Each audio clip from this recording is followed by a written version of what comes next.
샬롬. 창세기 강의 170번째 힘있게 찬양함으로 시작합니다. 나의 등 위에서 힘있게 찬양합니다.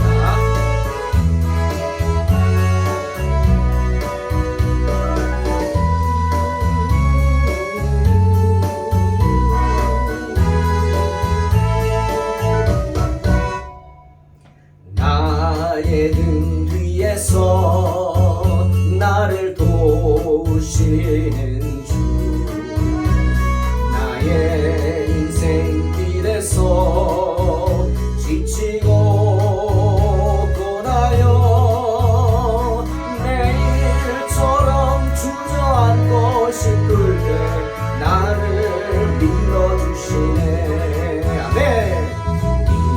일어나 걸어라, 내가 새 힘을 주리니.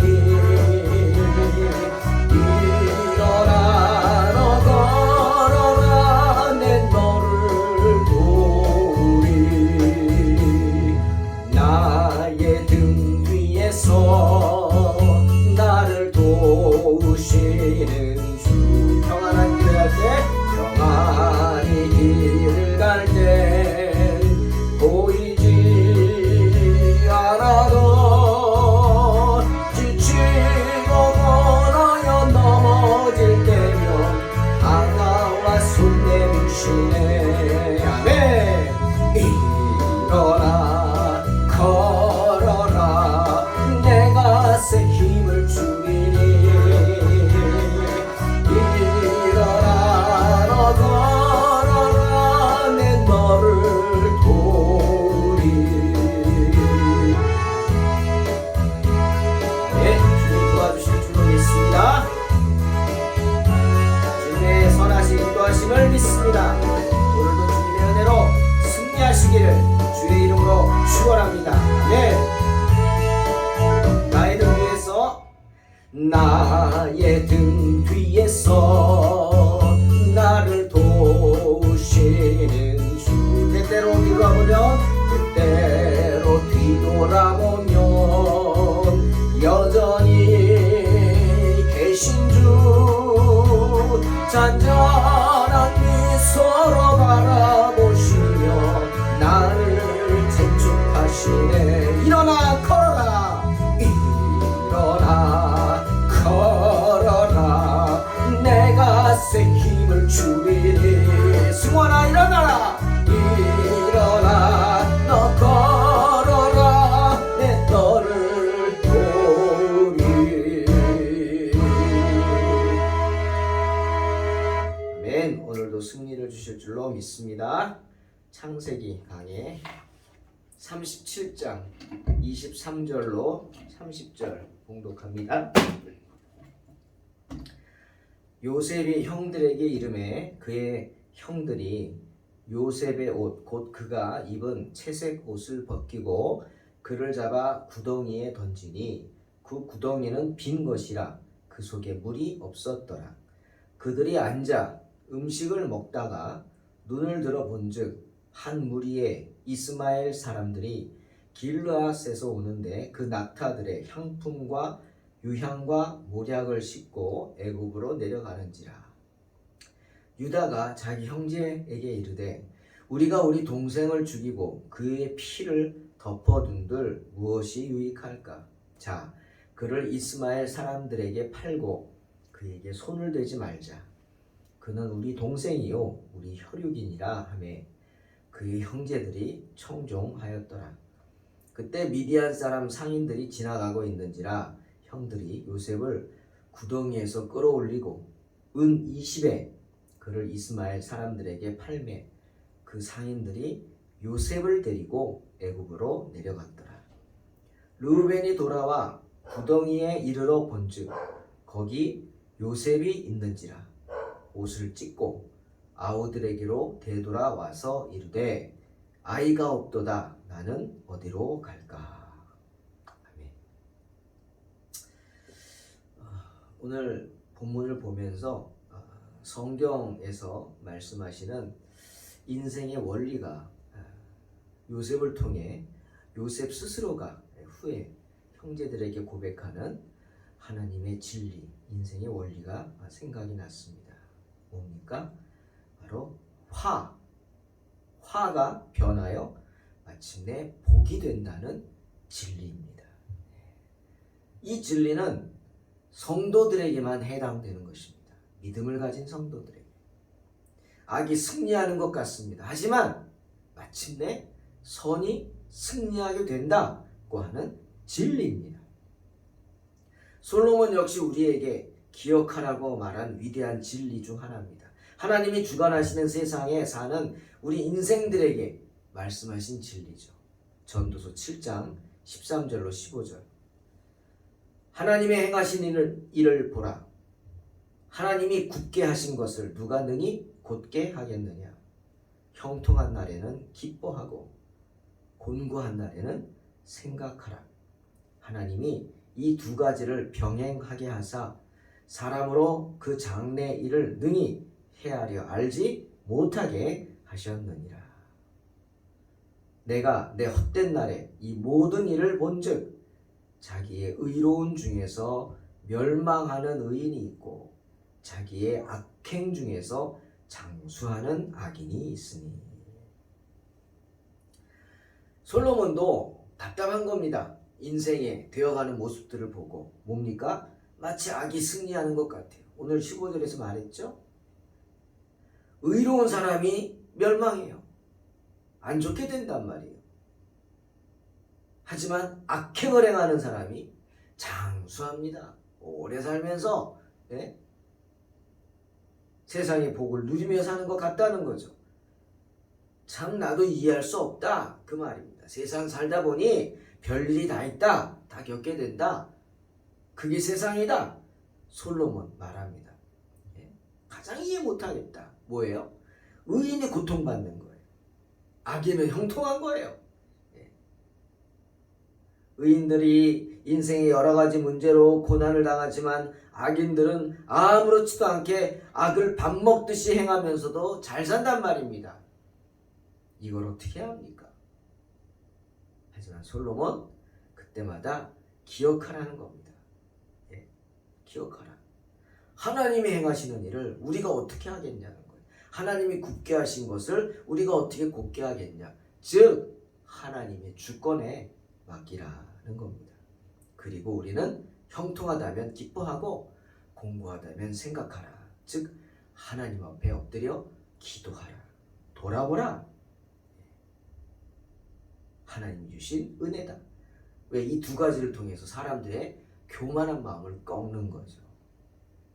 자, 생각하십시오. 기억하십시오. 세 가지 진리입니다. 하나, 베드로전서 2장 11절 말씀을 기억하기 원합니다. 그럴 때 왜 세상에 이런가 하고 정말 이해가 안 되는 것 같을 때 첫 번째 기억할 것, 사랑하는 자들아 나그네와 행인 같은 너희를 권하노니 영혼을 거스려 싸우는 육체의 정욕 제어하라. 즉 우리가 사는 이 세상에서 우리는 주인이 아니라는, 우리는 뭐예요? 나그네입니다. 나그네. 두 번째 또 기억할 것, 빌립보서 3장 20절. 오직 우리 시민권은 하늘에 있는지라 거기로서 구원하는 자 곧 주 예수 그리스도를 기다리노니. 우리 시민권이 어디 있어요? 이 땅이 아니에요. 하늘에, 하나님 나라예요. 그러니 뭐예요? 우리는 집에 가야죠.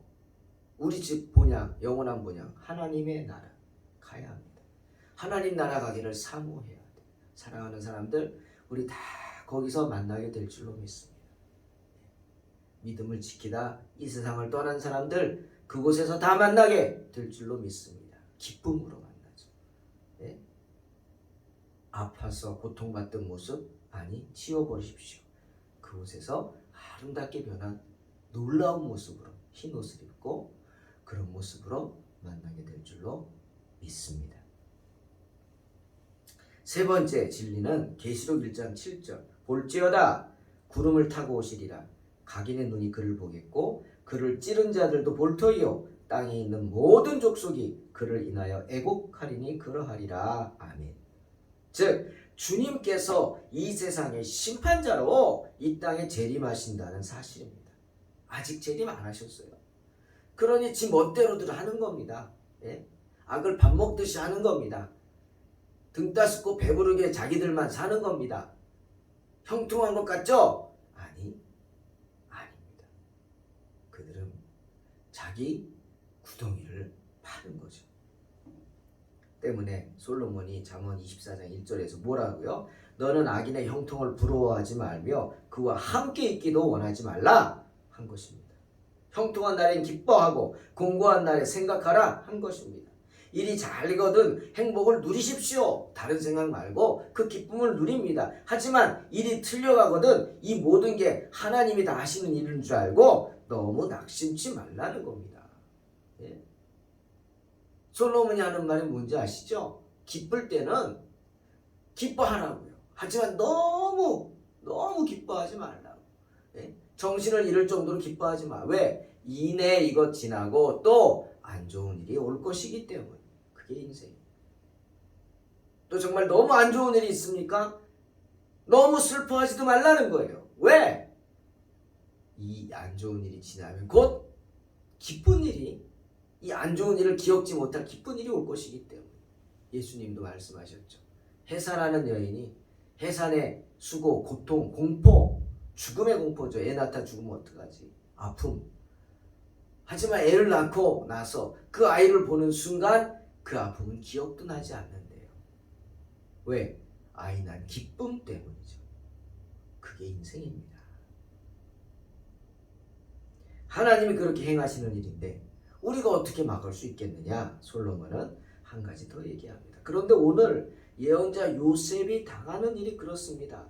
의인인 요셉, 하지만 악한 형들이 악한 음모로 죽이려고 하는 그 음모의 희생양이 됩니다. 요셉의 형제들은 악한 마음만 품기만 한 게 아니라 그 악한 마음을 실제로 행동으로 옮깁니다.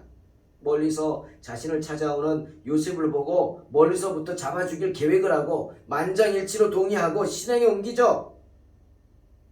하지만 하나님의 도우심으로 루벤이 나서서 죽이지 않고 물 없는 빈 구덩이에 던져 넣지만 그들의 악함은 맞습니다. 그를 붙잡자 요셉의 형들이 제일 먼저 한 행동이 뭡니까? 그냥 구덩이에 넣은 게 아니라 요셉이 입고 있던 옷을 다 벗겨버립니다. 예? 무슨 옷이에요? 채색 옷이에요. 그게 엄청나게 스트레스였던 것 같아요. 야곱이 너무 잘못했죠. 형들한테는 그냥 누더기 옷, 예? 그냥 가죽으로 대충 얼기설기 만든 옷을 입히고 요셉에게만 채색 옷을 입혀서 차별을 뒀어요. 그게 얼마나 스트레스겠습니까? 형제들에게. 예? 아비가 공개적으로 차별하는 모습, 저 사람이 내 아버지 맞나 싶을 정도였겠죠. 때문에 붙잡자마자 옷부터 벗겨버립니다. 여러분, 옷이라는 것은 나의 부끄러움을 가려주는 거죠. 아담과 하와의 부끄러움, 그 죄를 가려주기 위해서 하나님은 한 짐승을 죽이고 그 가죽으로 옷을 지어 입히셨습니다. 그런데 그 옷을 벗겼다? 그 옷에는 권위가 있죠. 자기 권위에 맞는 옷을 입겠죠. 권위를 다 벗겨버렸다.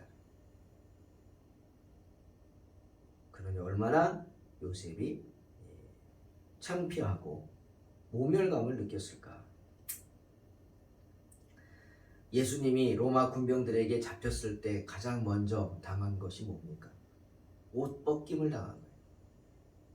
다 벗겼죠. 팬티만 입히고. 진짜 그때는 팬티라는 것도 없죠.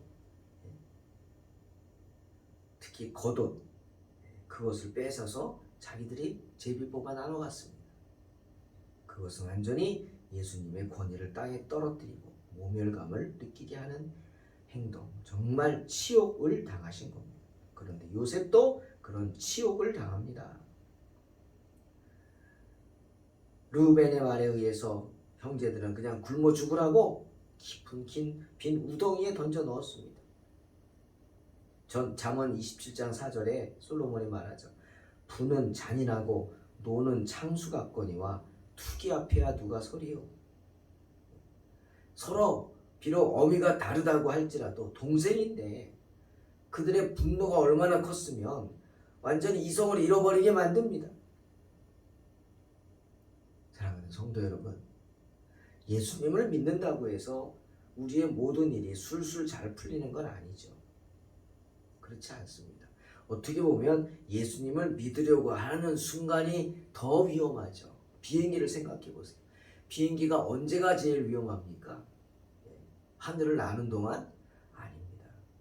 기류를 타고 하늘을 날 때는 심지어 엔진도 최소로 하고 그냥 기류에 맡기면서 잘 갑니다. 평안히. 비행기는요, 뜰 때가 가장 위험하고 착륙할 때가 가장 위험한 것입니다. 그렇죠? 뜰 때와 착륙할 때 긴장해야 돼요.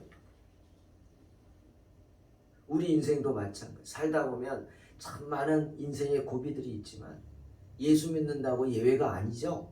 오히려 예수를 믿으려고 할수록 시험이 더 오기도 합니다. 왜? 사탄이 살아있잖아요. 시기하기 때문이죠. 믿음 생활하는 동안 큰 시험이 온다고요. 하지만 그때마다 우리는 하나님께서 이 시험 당함을 허락하시죠. 왜? 첫째는 내가 감당할 수 있기 때문에, 둘째는 이것을 감당한 후에 더 큰 믿음을 주기 위해서 허락하십니다. 마치 요백이 그랬던 것처럼. 그리고 감당할 만한 시험 주시고 감당할 때 피할 길도 주셔서 우리로 능히 감당하게 하시는 분이시죠. 때문에 그 시련들을 잘 감당하기 위해서 어떻게 하라고 솔로몬이 말하죠? 형통한 날에는 기뻐하라고, 하지만 공고한 날에는 생각하라 말씀하십니다. 그런 고난 가운데 또는 기쁨 가운데 우리에게는 깊은 묵상이 있어야 되는 줄로 믿습니다. 그래서 고난을 견디는 가운데 인내함으로 믿음의 눈을 뜬다면 그 고비들이 잘 넘어가게 될 것입니다. 왜? 주님이 감당할 힘을 주시기 때문이죠. 또 하나 더 중요한 건 내가 알기 때문이에요. 왜 고난을 당하는지. 모르고 당하면 억울하겠죠. 하지만 내가 알아요. 하나님이 주시는 고난입니다. 허락하신 고난, 이기게 하실 고난, 큰 축복이 약속된 고난이구나 알기 때문에 감당합니다. 묵묵히. 그리고 이겨냄으로 더욱 강하게 되는 줄로 믿습니다. 여러분, 비록 이복 동생이지만 동생을 구덩이에 던져놓고서 밥이 넘어갈까요? 넘어갔네요. 형제들은 동생을 구덩이에 던져놓고 밥을 먹고 있습니다. 아마 기분 좋게 잔치하는 것 같아요. 아, 이제 요셉 없어졌으니까 스트레스 좀 덜하네. 우리로 절하라고? 그래, 너 노예로 어떻게 될지 보자. 잔치한 것 같아.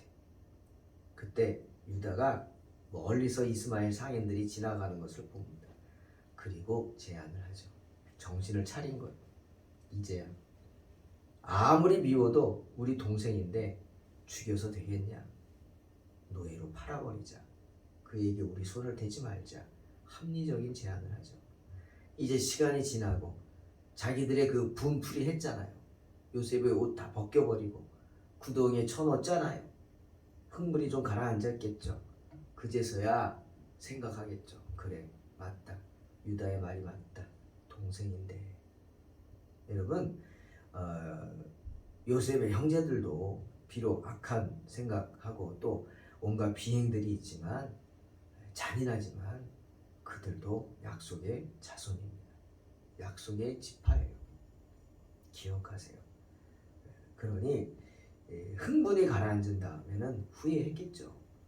아무리 밉다고 해도요. 하나님을 믿지 않는 사람들도 하지 않는 행동이에요. 그건. 그런 일을 했으니 늦게나마 정신을 차린 겁니다. 욥기 5장 2절에 욥이 말하죠. 분노가 미련한 자를 죽이고 시기가 어리석은 자를 멸한다. 맞아요. 욥의 말처럼 그 요셉을 향한 미움과 질투가 큰 분노를 일으켰고 마침내 분노가 돌이킬 수 없는 죄를 짓게 만듭니다. 동생을 죽이려고 했잖아요. 실제로 구덩이에 쳐넣었잖아요. 하지만 늦게나마 정신을 차린 유다로 인해서 다른 형제들도 정신을 차리고 애굽으로 가던 미디안 상인들에게 은 20에 요셉을 팔아버립니다. 노예로. 하나님의 은혜로 요셉이 큰 화를 면하게 된 겁니다. 양치다가 뒤늦게 돌아와서 요셉이 없어진 것을 본 루벤이 통곡하죠. 루벤이 죽이지 말자고 구덩이에 넣자고 했잖아요. 왜? 나중에 구덩이에서 빼내서 아비에게 돌려주려고 한 건데 와보니 없어요. 형제들 말은 노예로 팔아버렸다 하는데 믿을 수가 있어야죠. 죽여서 어디다 갖다 버렸나봐 싶고 통곡을 합니다. 예? 아이가 없다. 어떡하냐. 나는 어디로 갈까? 이렇게 번역됐죠. 왜? 장자이기 때문이요. 분명히 아버지가 그 책임을 물을 거 아니에요. 그러지 않아도 비라와 통관한 일로 아버지에게 완전히 찍힌 루벤이 버림받았는데 이 일까지 됐으니 그래도 자기가 장남인데 동생 하나 지키지 못했잖아요. 형제들, 동생들 잘 간수 못해가지고 그 마음이 어땠겠습니까? 사랑하는 성도 여러분, 요셉은요 은 20세겔에 노예로 미디안 상인들에게 팔렸습니다. 이 20세겔은 당시 젊은 남자 노예의 가격이래요. 레위기 27장 5절에 5세로부터 20세까지는 남자이면 그 값을 20세겔로 하라 써 있어요. 여자면 10세겔로 하라. 그런데 저는 이런 생각 해봤어요. 아니 10명의 형제가 고작 20세겔을 열로 나누니까 2세겔씩 받고 은 2세겔씩 받고 동생을 노예로 팔아버린 거예요. 결과적으로 단 2세겔 때문에 단돈 2세겔 때문에 동생을 팔아버리는 용서받지 못할 큰 죄를 저지른 것입니다. 정말 어리석지 않습니까? 그 20이란 말에 갑자기 그런 생각이 났네요. 여러분 용서하고 들으세요. 저희 동탄 소망교회도 단돈 20만 원 때문에 3년 전에 처음 개척하고 9년을 섬기던 목회하던 그 성전에서 쫓겨났죠. 그냥 쫓겨난 것만이 아닙니다. 정말 못 모르고 저는 처음이라 어리석죠. 어떻게 할지 모를 때 많은 분들이 헌금해줘서 그걸로 인테리어를 했어요. 큰 금액입니다. 네, 정말 큰 금액을 인테리어를 했어요. 아름다운 성전을 만들었어요. 성물도 찾아 놓고요. 그런데 그 모든 것들 돌 위에 정말 돌 하나도 남기지 않고 다 허물었습니다. 심지어 나중에는 주인들이 원상 복구가 마음에 들지 않는다고 보증금을 일부 돌려주지 않았어요. 그 정도였어요. 정말 제 마음에 악한 마음이 들더라고요. 이유는 뭐예요? 월세 20만 원 더 올리겠다는 거예요. 그런데 아까 요셉의 형들이 10명이라 열로 나누니까 2세겔이죠. 그 주인이 여자들만 4분이었어요. 그중 권사가 2명이에요. 네? 큰 교회 심호하는 권사들. 그럼 4명 돌아가는 게 20만 원이면 5만 원씩 돌아갑니다. 한 달에 5만 원씩 월세 더 받겠다고 성도들이 기도와 헌금으로 세운 예배당을 부수어버린 것입니다. 다른 목사님이 하겠다고 하셔서 인수를 하게 하려고 했어요. 그런데 망고약간입니다. 벌써 다 결정했다고. 다른 곳과 계약을 벌써 했습니다. 그래놓고 저보고 알아보라고 했던 거죠. 다 정해놓고. 저는 그 마음이 너무도 악하다는 생각을 했습니다.